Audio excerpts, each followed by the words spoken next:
രോഗങ്ങളും ദുരിതങ്ങളും കഷ്ടങ്ങളും കഷ്ടപ്പാടുകളും ഏതൊരു മനുഷ്യനുമുണ്ട്. അത് ചില ഘട്ടങ്ങളിൽ സമയദോഷങ്ങളനുസരിച്ച് വരുന്നതുണ്ടായിരിക്കാം, അല്ലാത്തതുണ്ട്. സമയദോഷം എന്ന് പറയുമ്പോൾ ഏഴരശനി, കണ്ടകശനി, അഷ്ടമശനി, വ്യാഴം മറിഞ്ഞിരിക്കുന്ന അവസ്ഥ, അത്തരം സന്ദർഭങ്ങളിൽ നമുക്ക് പലതരത്തിലുള്ള ശത്രുദോഷങ്ങൾ വരാം. ആ ശത്രുദോഷങ്ങളുടെ ഫലമായിട്ട് രോഗദുരിതങ്ങളായിട്ട് തിരിയാം. അപ്പൊ അങ്ങനെ രോഗദുരിതങ്ങൾ ഉണ്ടെങ്കിൽ അത് പലതരത്തിലാവും ചില വ്യക്തികൾക്ക് അനുഭവപ്പെടുക. അത് കാലിലോ അരയ്ക്കോ നെഞ്ചിലോ ശ്വാസതടസ്സമോ, അത് എണിക്കാൻ പറ്റാത്ത അവസ്ഥകൾ വരികയോ അല്ലെങ്കിൽ മാനസികമായിട്ടുള്ള പോലുള്ള അവസ്ഥകൾ വരികയോ പലതും വരാം. അപ്പൊ അങ്ങനെ വരുന്ന സമയം അതിന് വേണ്ടുന്ന ചികിത്സകൾ ആദ്യം കൊടുക്കുക. ആ ചികിത്സാദികൾ കൊടുത്തിട്ട് അതിന് കൃത്യമായിട്ടുള്ള ഭേദമില്ലാത്ത സമാധാനം ഇല്ലാച്ചെങ്കിൽ അതിന് ഉതകുന്ന തരത്തിലുള്ളതായ പ്രശ്നം ചിന്തിച്ച് അതിലെ സമയത്ത് എങ്ങനെയാണോ, ഏഴരശനിയാണോ മറ്റേതാണോ, അല്ലെങ്കിൽ ദുരിതങ്ങളുണ്ടോ, സ്ഥലപരമായിട്ടുള്ള ദുരിതങ്ങളുണ്ടോ, മറ്റ് പ്രേതബന്ധങ്ങളുണ്ടോ, ധർമ്മദൈവങ്ങളുടേതായ കഷ്ടങ്ങളുണ്ടോ, അതുകൊണ്ടാണോ ഈ വ്യക്തിക്ക് ഇത്തരം പ്രശ്നങ്ങൾ അനുഭവപ്പെടുന്നത് എന്ന് അറിഞ്ഞ് അതിന് വേണ്ടുന്നതായ തരത്തിൽ ഏതാണോ കൂടുതൽ പ്രശ്നം ഉണ്ടാക്കുന്നതെങ്കിൽ അതിന് കൃത്യമായിട്ടുള്ള പരിഹാരങ്ങൾ ചെയ്യുക. ധർമ്മദൈവ ദുരിതങ്ങള്, ആ ധർമ്മദൈവങ്ങള് നമ്മുടെ വീട്ടിലെ പല കുടുംബങ്ങളിലും ധർമ്മദൈവങ്ങളുടെ സാന്നിധ്യങ്ങളുണ്ട്. അത് പുറത്ത് തറ കെട്ടിയിട്ടിരിക്കുന്നുണ്ട്, ക്ഷേത്രം കെട്ടിയിട്ട് കുടിയിരിക്കുന്നുണ്ട്. അതൊന്നുമില്ലാതെ വീടിന്റെ പടിഞ്ഞാറ്റിൽ നിന്നുള്ള സങ്കല്പത്തില് പീഠമുക്കാലിയോടുകൂടി അവിടെ അവരാചരിച്ചു വരുന്ന ദൈവങ്ങളുടെ സാന്നിധ്യങ്ങളുണ്ട്. ഇതൊക്കെ ഉണ്ടെങ്കിലും ആരും എന്നെ മനസ്സറിഞ്ഞ് വെളുക്ക് വെക്കാനായിട്ട് തയ്യാറാകില്ല. അത്തരം സന്ദർഭങ്ങളിൽ അവർക്ക് ഓരോ തരത്തിലുള്ള വിഷമതങ്ങൾ അവർക്ക് കാണിച്ചു കൊടുക്കും. അപ്പൊ നിത്യം നമ്മളൊരു വിളക്കില് അല്ലെങ്കിൽ നമ്മുടെ കാണുന്ന ഒരു ലൈറ്റ്, ആ ലൈറ്റിന് കറണ്ട് വരുന്നുണ്ടെങ്കിൽ മാത്രമേ ലൈറ്റ് ഉണ്ടാകുള്ളൂ. പഴയ കാലത്തൊക്കെ ചിമ്മിണി വിളക്ക്, റാന്തല് ഒക്കെ ഉണ്ടായിരുന്നു. അതിന് മണ്ണെണ്ണ ഒഴിച്ചിട്ട് കത്തിക്കണം. അതിന് മണ്ണെണ്ണ അല്ലെങ്കിൽ അതും കത്തില്ല. അപ്പൊ ഇന്ന് എല്ലാവർക്കും ലൈറ്റാണ്. ആ ലൈറ്റിന് നമ്മൾ സ്വിച്ച് ഇട്ട് കഴിഞ്ഞ് നമ്മുടെ എത്ര ബൾബ് ഉണ്ടെങ്കിൽ കത്തും. അപ്പൊ അതിന് കറണ്ട് വേണം. കറണ്ട് ഉണ്ടെങ്കിൽ മാത്രമേ ആ ലൈറ്റ് എരിയുള്ളൂ. അതേപോലെ തന്നെയാണ് ധർമ്മദൈവങ്ങൾക്കും.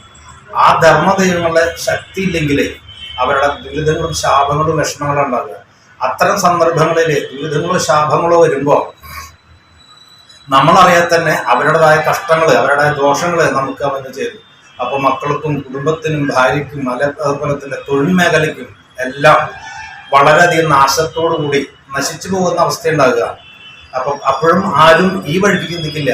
ചിലരൊക്കെ കൃത്യമായിട്ട് മതം മാറി ചിന്തിക്കുന്ന അവസ്ഥയിലേക്ക് എത്തുക. എവിടെ പോയാലും നമുക്ക് സമാധാനം ഉണ്ടാകുക, എവിടുന്നാണ് ഇതിനൊരു ആശ്വാസം കാണാമെന്ന് പറഞ്ഞിട്ട്. പക്ഷെ നമ്മുടെ വീട്ടിലുള്ളതായ ദൈവത്തിനെ ഒരു നേരം വിളക്ക് വെക്കാനോ കർമ്മം ചെയ്യാനോ അല്ലെങ്കിൽ ദുരിതങ്ങളുണ്ടോ എന്നറിഞ്ഞ് അതിന് ശരിയാക്കുന്ന പലരും തയ്യാറായി വരാറില്ല. പലരും മതം മാറി അല്ലെങ്കിൽ അവരുടെ വിശ്വാസം അനുസരിച്ച് ധ്യാനത്തിനും അതേപോലുള്ളതായ സംഗതികൾക്ക് അവർ പോയിട്ട് അതിന് സമാധാനം കിട്ടാനും നോക്കുക. പക്ഷെ ശാശ്വതമായിട്ടുള്ള പരിഹാരങ്ങൾ ഉണ്ടാകണമെങ്കിൽ നമ്മുടെ സ്വന്തം ധർമ്മദൈവത്തിന് ഒരു നേരം വിളക്ക് വയ്ക്കുക, അല്ലെങ്കിൽ അവർക്ക് ഒരു നേരം കർമ്മങ്ങൾ ചെയ്യുക. അങ്ങനെ ചെയ്യുമ്പോൾ എന്ന് പറഞ്ഞാൽ അവരുടെ ദുരിതങ്ങൾ മാറി ആ വീട്ടിൽ എല്ലാവർക്കും നല്ലതായ അനുഗ്രഹങ്ങൾ അവർ തരും. ആ അനുഗ്രഹങ്ങൾ ഉണ്ടാകുമ്പോൾ കാലദോഷം എത്രയുണ്ടെങ്കിലും ശരി, സ്ഥലപരമായിട്ടുള്ള ദുരിതങ്ങൾ ഉണ്ടെങ്കിലും ശരി, പ്രേതദോഷങ്ങളോ സർപ്പദോഷങ്ങളോ എന്ത് ദുരിതം ഉണ്ടെങ്കിലും ശരി, ആ ദുരിതങ്ങളെ മാറി അവർക്ക് ഭാവിയിലേക്ക് നല്ലതായ അനുഗ്രഹങ്ങൾ, നല്ലതായ അവസ്ഥകൾ വരാനുള്ള സാധ്യത ഉണ്ടാകും. അപ്പൊ അത്തരം സന്ദർഭങ്ങളില് വഴിമാറി ചിന്തിക്കാതെ കുടുംബദൈവങ്ങള് വീട്ടിലെ പൂർവികരായിട്ട് ആചരിച്ചു വരുന്നതായ മന്ത്രമൂർത്തികളെ അവരെ കൃത്യമായിട്ട് ആചരിക്കുക, അവരെ ഉപാസിക്കുക. ആഴ്ചയിൽ ഒരിക്കലെങ്കിലും ഒരു അരമണിക്കൂറെങ്കിലും അവർക്ക് വേണ്ടിയിട്ട് അവർക്ക് നാമജപം ജപിച്ചുകൊണ്ടിരിക്കുക. അതേപോലെ തന്നെ നിത്യം വിളക്ക് വയ്ക്കുക. അത്തരം ആ സമയങ്ങളിലൊക്കെ കഷ്ടങ്ങളൊക്കെ മാറി ഞാൻ ഈ പറഞ്ഞ പോലെ തന്നെ അവർ തൊഴിൽ മേഖലയാവട്ടെ, വീടിന്റെ സന്തോഷമാവട്ടെ, എല്ലാം തിരിച്ചു വരും. മുന്നേ ഉണ്ടായിരുന്ന പോലെ തിരിച്ചു വരും. അപ്പൊ ഓരോരുത്തർക്കും അവരുടെ കഷ്ടകാലം അനുസരിച്ച് ഇപ്പൊ ഏഴരശനിയോ കണ്ടകശനിയോ വന്നാൽ അതൊരിക്കലും മാറ്റിവിടാനായിട്ട് ഒരാളെ കൊണ്ട് കഴിയില്ല.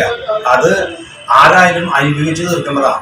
ഏഴരശനി, കണ്ടകശനി, അഷ്ടമശനി ഒക്കെ അതിൽ പറഞ്ഞിരിക്കുന്ന ഫലങ്ങള് കൃത്യമായിട്ട് തന്നെ അനുഭവിക്കേണ്ടതാണ്. അത് അനുഭവിക്കാതെ നമ്മള് ധർമ്മദൈവങ്ങളെ കുറ്റം പറഞ്ഞിട്ട് നമ്മുടെ വീട്ടിൽ ദൈവങ്ങളുണ്ടായിട്ടും എനിക്കിങ്ങനെ വന്നില്ല, ഞങ്ങൾക്ക് എന്തുകൊണ്ട് നോക്കാൻ പറ്റിയില്ല അവർക്ക്, അല്ലെങ്കിൽ ഞങ്ങളുടെ ആളുകളുണ്ടായിട്ട് എന്തുകൊണ്ട് ഇത്ര കഷ്ടം വന്നു എന്ന് കുറ്റം പറയാതെ നമ്മുടെ ശനിദോഷത്തിനനുസരിച്ച് അതിനെ മനസ്സിലാക്കിക്കൊണ്ട് കൂടുതൽ ഈശ്വരനിലേക്ക് അടുക്കുക, അവരുടെ ദുരിതങ്ങൾ തീർക്കുക.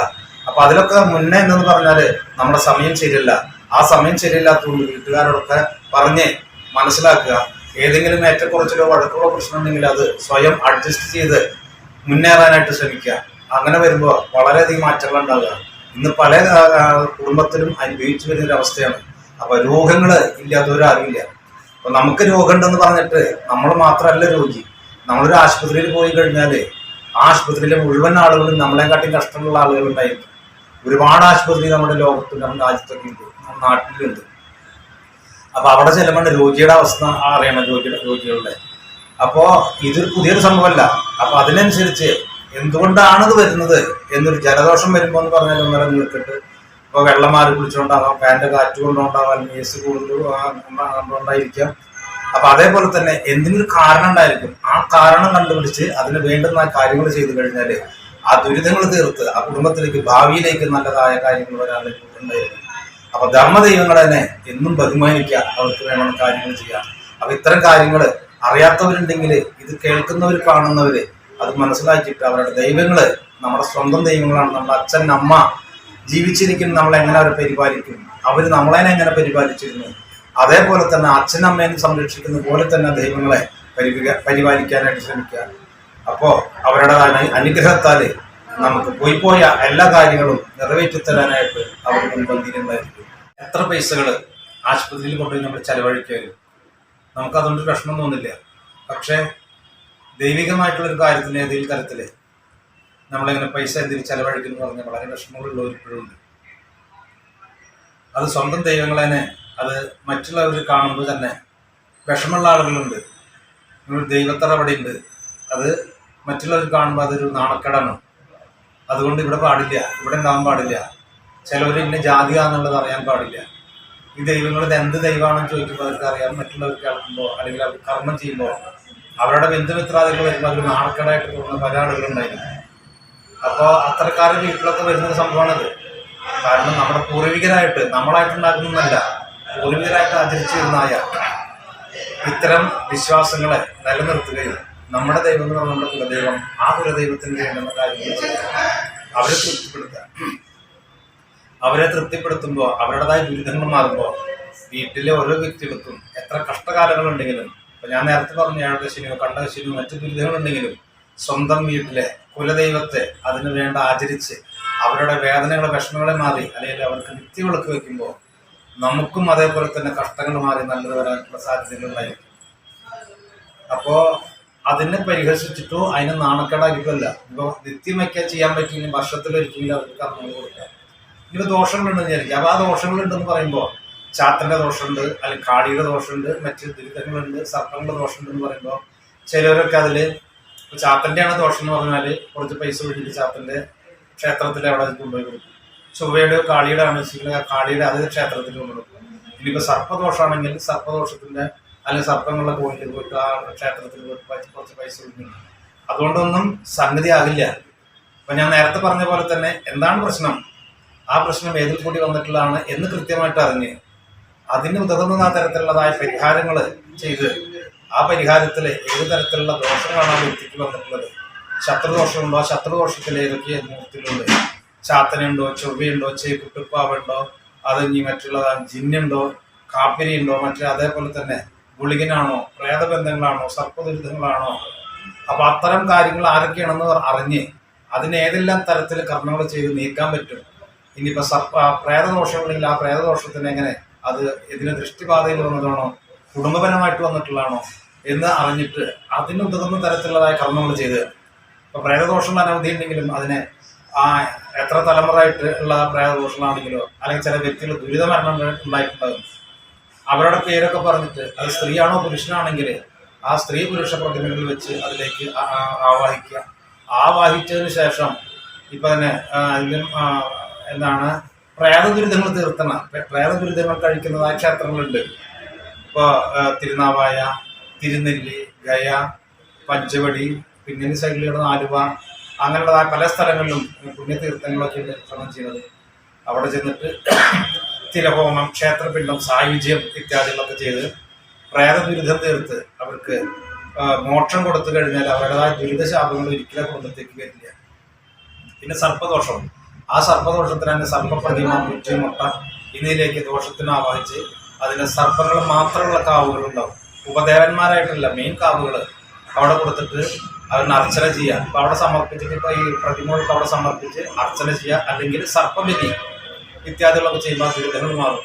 ആ ദുരിതങ്ങൾ മാറിയതിനു ശേഷം നല്ല ഏലസുകൾ എന്താണ് ചെയ്യുക. അതേപോലെ തന്നെ അവർ ഞാൻ പറഞ്ഞ പോലെ തന്നെ നിത്യം അവരുടെ കുലദൈവങ്ങളെ തന്നെ 2 നേരം വിളക്ക് വെച്ച് ആചരിക്കുക. മാസത്തിലൊരിക്കോ എങ്ങനെയും അവർക്ക് നിവേദ്യങ്ങൾ വയ്ക്കുക. വർഷത്തിലൊരിക്കൽ അവർക്ക് നല്ലൊരു പ്രീതികർമ്മം ചെയ്യുക. അങ്ങനെയൊക്കെ ചെയ്യുമ്പോൾ ദുരിതങ്ങൾ മാറി നല്ലതിലായിട്ട് വരും.